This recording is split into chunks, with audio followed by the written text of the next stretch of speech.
as we all know, at the moment, there's 7.7 billion people on the planet. And as we saw on the first slide there, by 2050, there's going to be 10 billion people. But if we go back only about 50 years, there were only 3.5 billion people on the planet. And so in basically the lifespan of a single generation, we've reached the planetary limits for humanity. And I have to tell you that basically feeding 10 billion people with the current food system is impossible. It simply can't be done. Now, why do I say that? Well, if we have a look at how we currently use land on the planet, we're using 50% of our arable land for agriculture at the moment.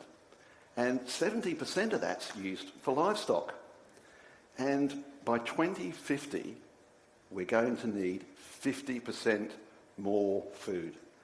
And to do that, we're going to have to basically clear pretty well all the remaining forests on the planet. And as we all know, that is going to have, or would have, catastrophic impacts to do that. And actually, if everybody on the planet today simply ate the way that we do here in the UK or Australia or the US, there's not enough land on the planet to be able to do that. So just think about that for a minute. There is physically not enough land on the planet to grow the food that we need for feeding 10 billion people. So we can't keep eating the way that we do now. Well, we can't keep doing that unless we do things differently. If we do things differently, we can have a fantastic major impact on feeding the world. And what I want to tell you about is three amazing technologies that can help address the problem of land and also the problem of water, because water is not much better off than we are with land availability. They're saying that by 2050, 2/3 of the world's population are going to be living under water-stressed conditions.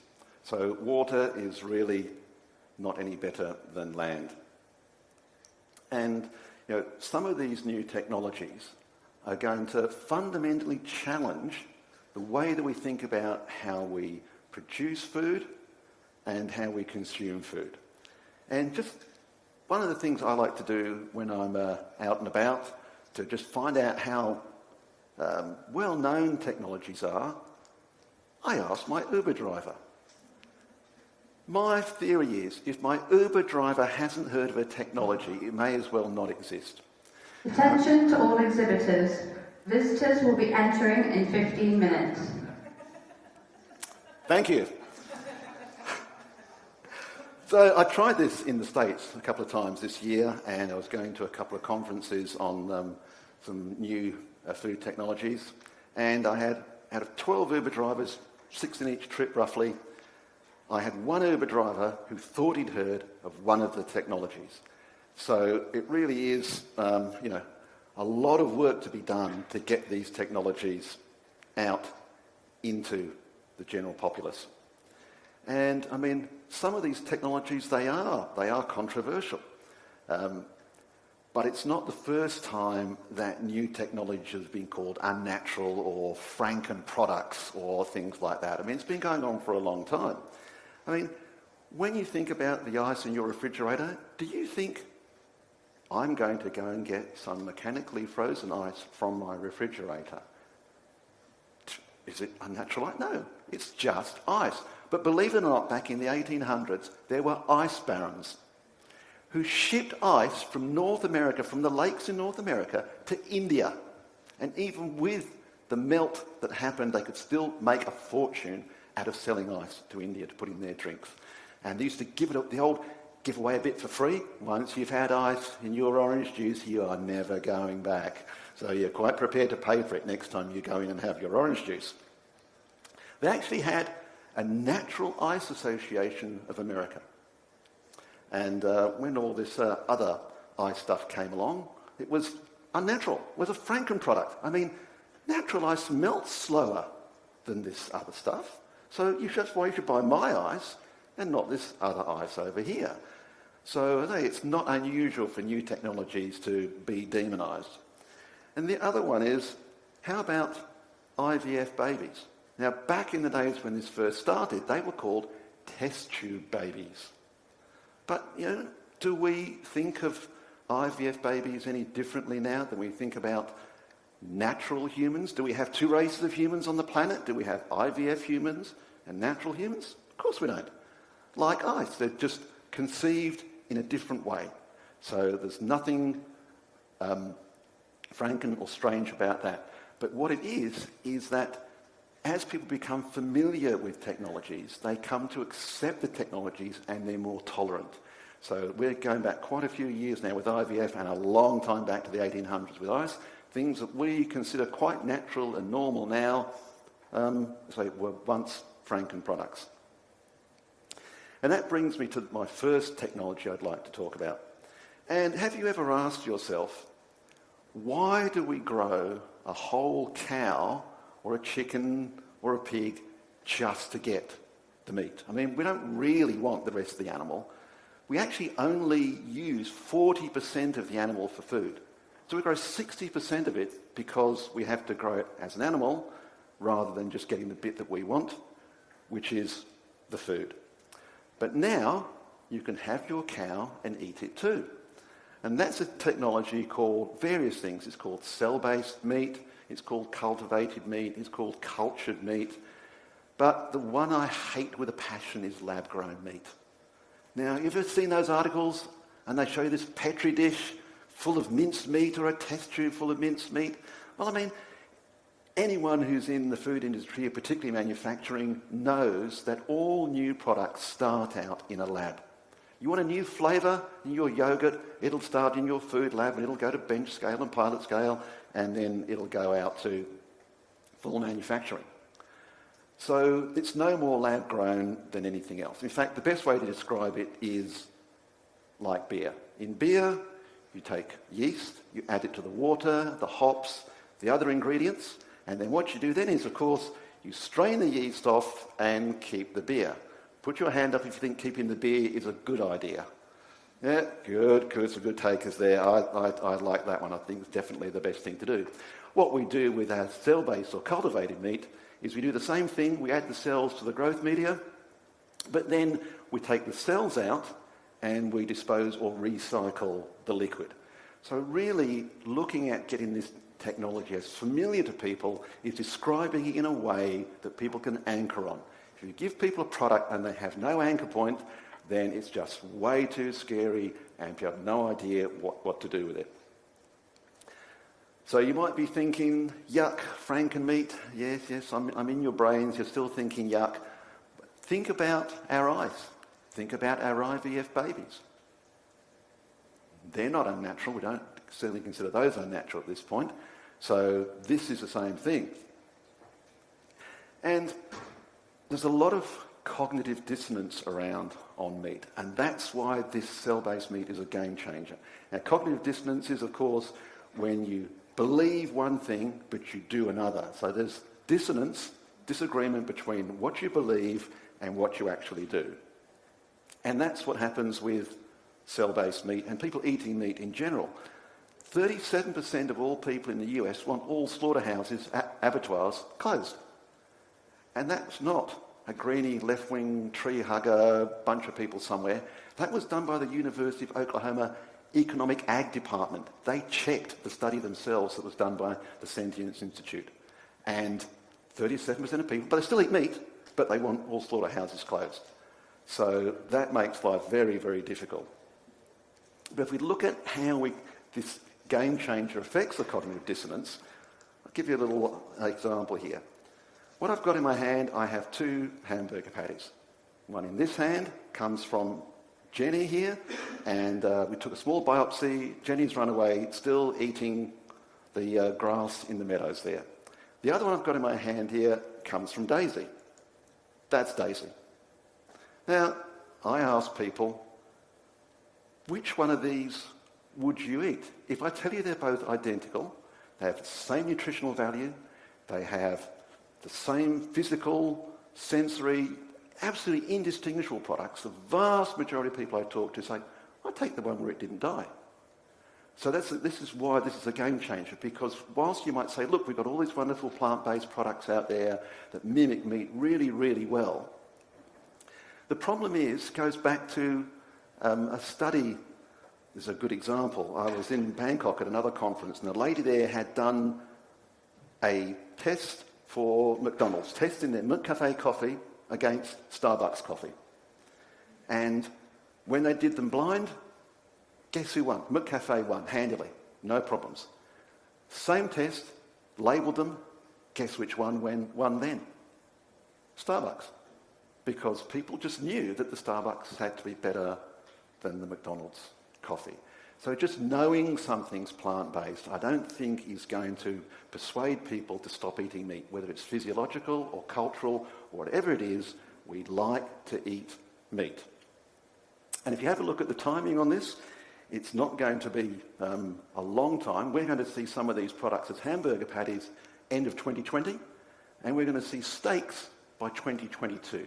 There's already some proof of concept products have been out there for over 12 months.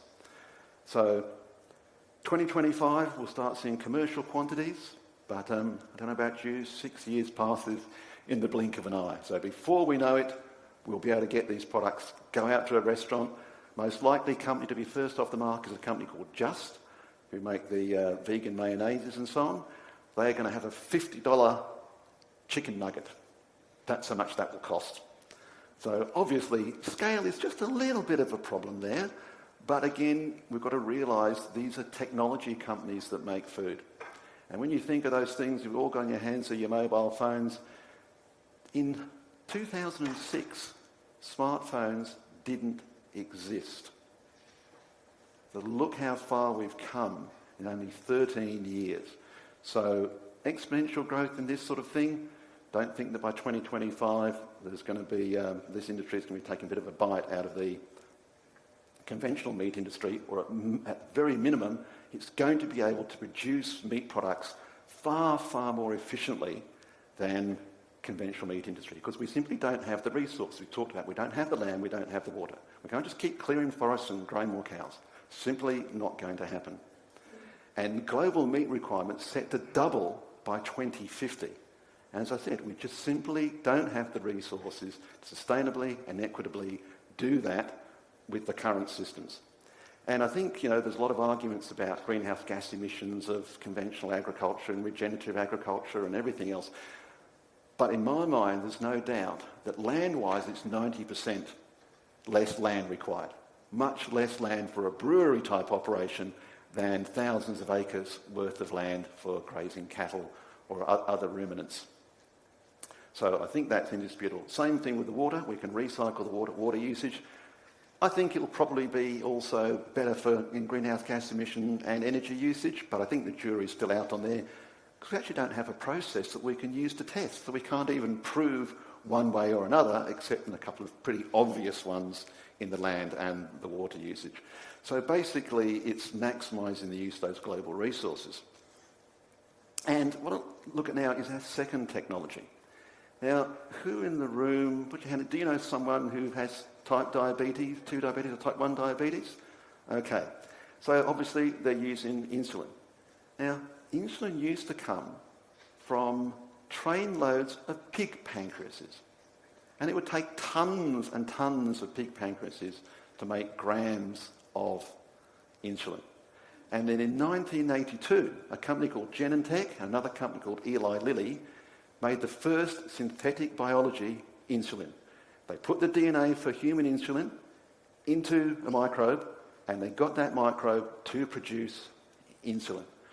So for 27 years, people have been injecting the products of a genetically edited organism into their bodies. And I don't have any doubt we would say that the benefits of doing that have been absolutely enormous. And if we look at something else that's closer to our hearts in the food industry, cheese. Now, when you make cheese, obviously we use rennet, or chymosin is the the most commonly produced enzyme that we use there. And that, for those who don't know, originally came from the fourth stomach of a dead 4-day-old calf. You wash it, cut it into strips, put it in your milk, wait for it to curdle, grab it, squeeze it and eat it. I mean, surely nothing weird or unnatural. That's natural, isn't it? I mean, you know. And the story goes, the way they discovered cheese was someone had some milk. They needed to take some milk somewhere, so what they did was they happened to have a spare calf stomach lying around, so they put the milk in the calf stomach, they carried it to where they were going to go, probably a bit of a warm day, not in London, I would suggest in November, and they got to the end, and lo and behold, it's gone sort of a bit lumpy. So they go, this looks interesting, took the lumps out and ate them, and thus we had cheese. But you'll probably be fairly glad to know that's no longer the way that we make chymosin or rennet. We actually make it through genetic engineering again. And in 1990, that was when it was first approved by the FDA and brought in, 85 to 90% of all the hard cheeses in the US and much in the UK are made using synthetic chymosin from genetically engineered microbes. So if you've been eating cheese, damn good chance you've been eating a product made with genetically engineered microbes making chymosin. So we've been eating that for 29 years. So there's a lot of precedence for these products. And I mean, that's just a couple of examples of what synthetic biology can do. So another one that we've got to look at here is how can this tech help us sort of feed the world? I mean, we need to reduce the necessity for animal protein products. And a good example is whey protein. You'd probably all be aware of whey protein, anything from protein drinks, goes into anything you want to fortify, weightlifting, all these sorts of supplements. And they're saying that that is going to actually double, demand for that will double in 10 years. A company in the US called Perfect Day, they just recently released ice cream made with animal-free whey, 1,000 3-flavour packs, gone in a day, no problems, people tried that. Food truck driving around LA giving away all this ice cream. Now, you might say, yeah, what's that, 1,000? Nothing. But they just teamed up with a US company called ADM, $62 billion US company. They have all the things that any small company in new technology needs to scale. Marketing muscle, distribution muscle, expertise in manufacturing, everything they need. So don't think that this product is not going to be out and competing very, very soon. In fact, 2021 is when commercial quantities of this product will hit the market. So we're talking 2 years or less. So this is not science fiction, but actually science fact.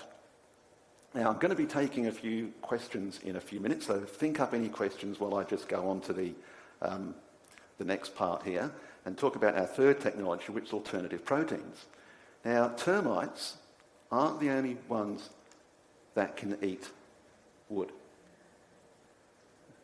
There's a company in the US called Arbiome, and what they do is they take wood pulp, they can take shavings, they can take all sorts of wood that's normally burned and contributes to all our issues in climate change, and they can turn that actually into food.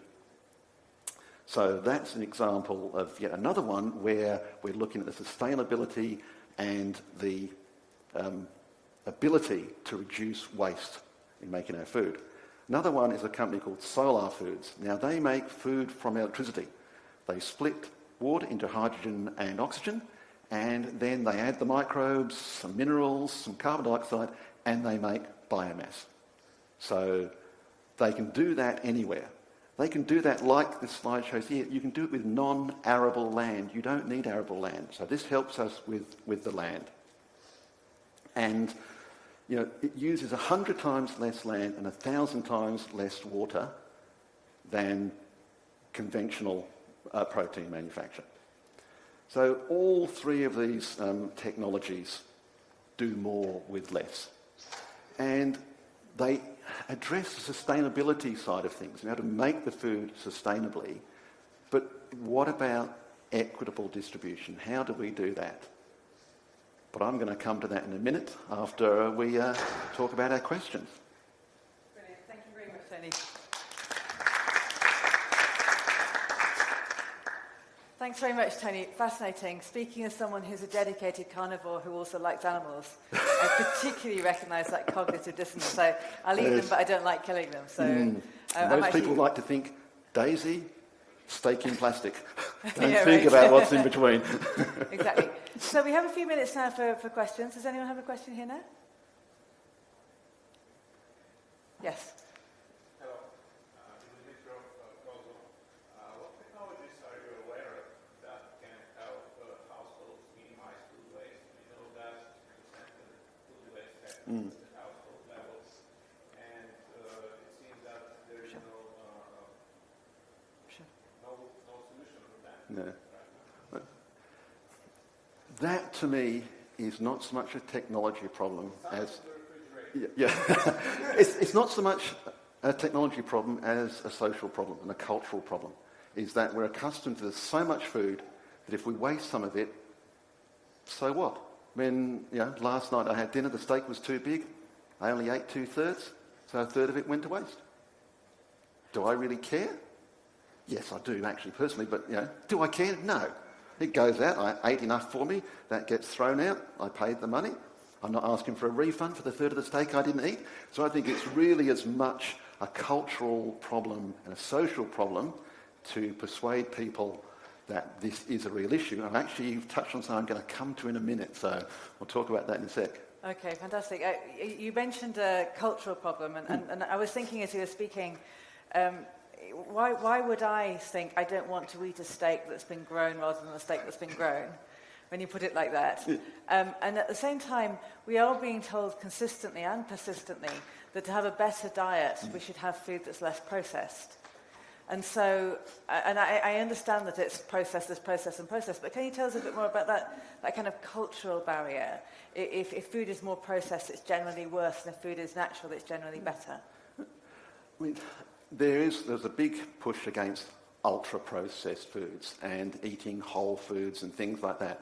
But we have to balance that off against, of course, the convenience factor, which is what a lot of our food decisions are based upon. I mean, I went out to Stratford, had a look at the biggest mall in Europe, and you go into Waitrose, you go into M&S, and look at all the ready-made meals there are.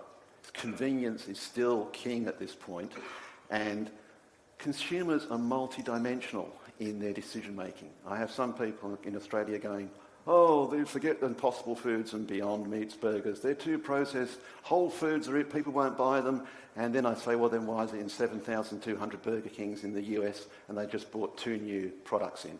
It's because people balance off the convenience, their perceived benefits in health, with maybe a little bit of concern over genetically engineered heme in the Impossible Burger, but on the balance, they're going out and buying the products. Sure. Any other questions, comments? Yes? Hi, Claudia. I suppose the technology becomes inevitable into behaviour.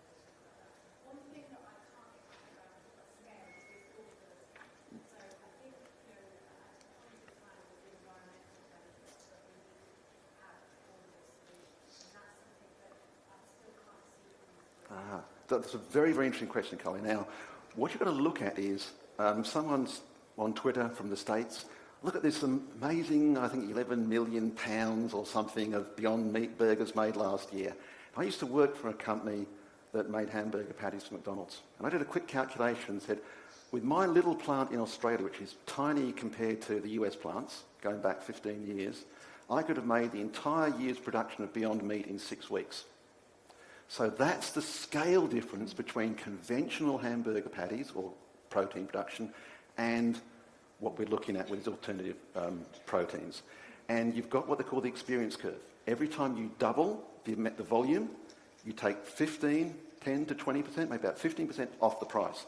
So we're starting at a low base. So you then add, again, don't forget exponential growth. So we're going to double the quantities, then we're going to double again. My prediction is within 2 to 3 years there'll be price parity between plant-based products and conventional meat. I don't see any problems with that at all, based on the volumes that we're going to do. Cell-based will take a lot longer, but again, got to realise these companies are technology companies that make food.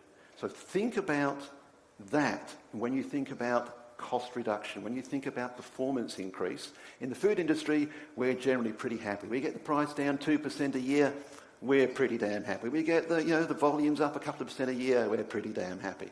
With these guys, it's like I spoke to a guy in September last year in the cell-based, and I went back and saw him in January. He dropped the cost by a factor of 15 in 4 months. Wow. Just one last quick question then, and that's about the distinction. The plant-based food, the Impossible Burgers, all of that is one entire category. Yep. And then there's it's indistinguishable from meat, the cell-based, Yep. but you've grown it. And I think, there's a big push among vegans, vegetarians for the Impossible Burgers.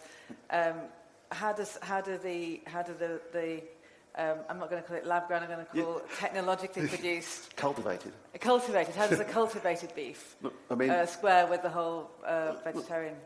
I think the thing is, I'm not meaning to insult anyone in the room, but beyond the Impossible and cell-based people, don't give a damn about vegans and vegetarians. Don't what, sorry? Don't give a damn about vegans or vegetarians, because they're already doing their job. They're already not eating meat. They're already helping sustainability. What these people care about is the rest of us.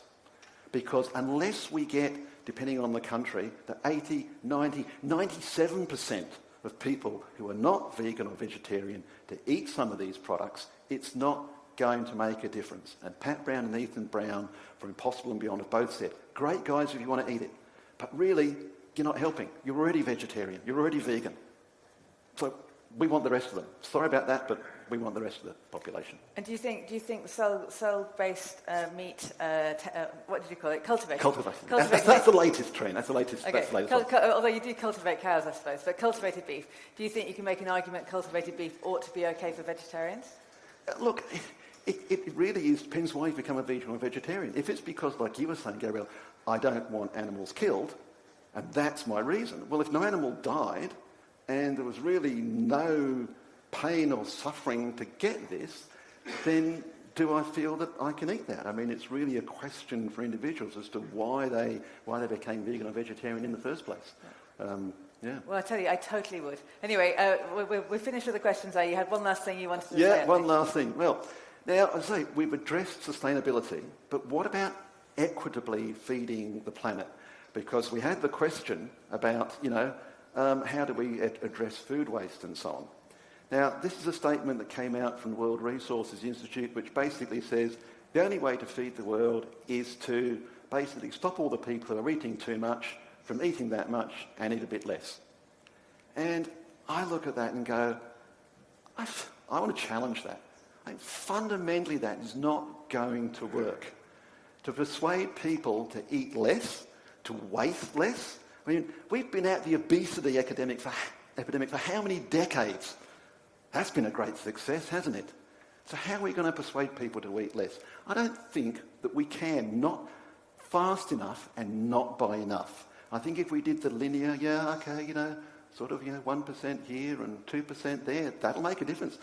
People who want to reduce waste, I take my hat off to them. I think that's a great thing. We need as many different arrows in our quiver as we can get, but it's not going to make the major difference. What I say is we need to distribute equitably the means of production.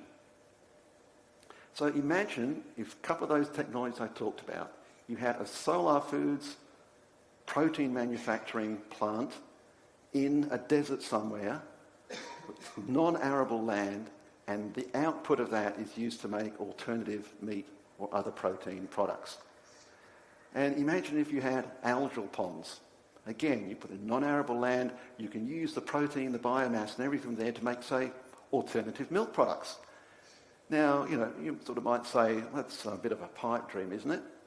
But I don't think it is. I'll give you a couple of examples from other technologies like telephony. Look at Africa.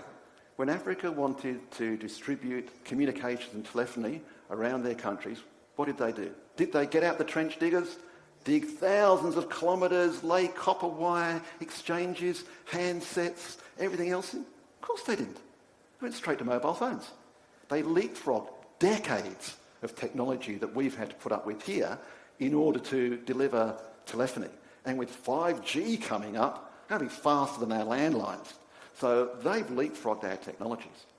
And the same thing with energy production. If you look at energy production, why these days would you look at putting in any coal-fired or fossil fuel power stations? Unless you're an insane politician in Australia, you really wouldn't be thinking of doing that because renewables are getting cheaper and cheaper, battery storage is getting better, and it's getting cheaper. So basically, I think that is the way to sustainably feed the planet. We can distribute the means of manufacture. So if you excuse the expression, we can science the shit out of the problem. We can do all the technology and everything. We can do it. I have no doubt those technologies can do it. But the big issue we've got is social license. As you all know, if you make the best product in the world, but if people don't want to buy it, you're screwed, right? So what it means is that people like us in the room here, in industry, in our companies, have to get out there and communicate these technologies to people. Make them feel comfortable. Make them feel like they understand these products. We go back to our IVF and our ICE again. People are comfortable. Familiarity breeds acceptance and tolerance. And if people keep hearing about it and keep hearing about it and keep hearing about it and keep hearing the advantages of why we're doing this, then that is what's going to enable these technologies to make that massive difference that we need to make if we're going to feed the world. Because, we can't do it with the current food system. Gabrielle said, food system's broken. Well, I agree.